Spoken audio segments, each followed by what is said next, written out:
เห็นคนสื่อน้อยจนสิจ้อยย้อนความหวังจะเข้าสาจะเข้าหักแต่ฝ่ายเฮาสิตายย้อน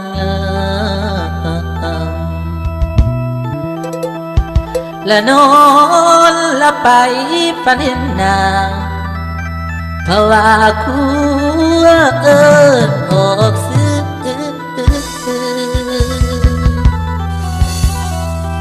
และคือจังน้อยมานางยิ้มตื่นมาแล้วผาดเป็นหมอน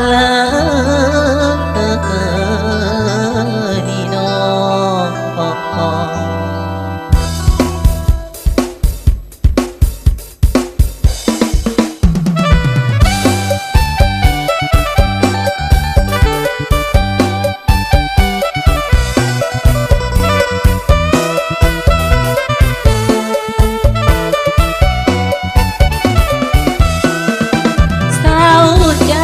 ดมกินดอกกล้วยน้อยน้องพัดบ่อยบ่อยแต่น้อยยังหอมโซดีมาแต่ว่าทุกวันนั่งกินน้ำตา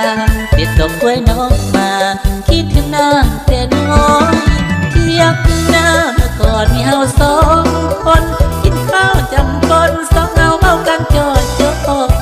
อีพ่ออีแม่เอาย่างนั่งบอกของนักคอยเดี๋ยวนี้หายจนน้อยบ่มาน้ำตาคาเลียอย่างหน้าน้อยผ่านบ่อยลงหน่อยมาอยู่หรือละไว้อีกตัวไปลืมบ้านเก่าหลังลืมกระทำพ่อแม่เอาอ่ะโอกาสขึ้นมาไปอยู่ใส่น้อนนั่งคอยเมื่อปองตำทองนะก้อยน้อยเดินยากกลางทุ่งนาน้ำตาข้าไหลนั่งเมืองง้อยเงา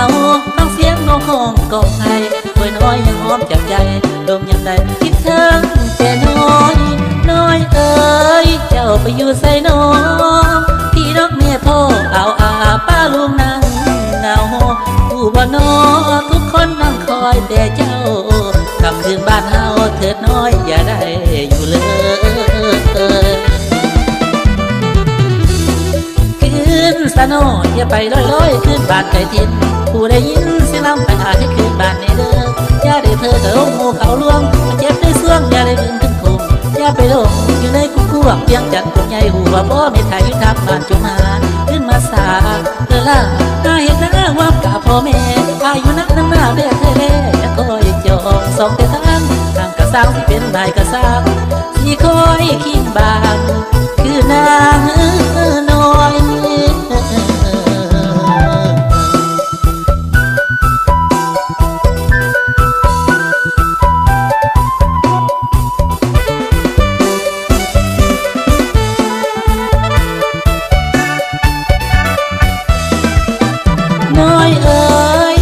ไปอยู่ใส่น้อ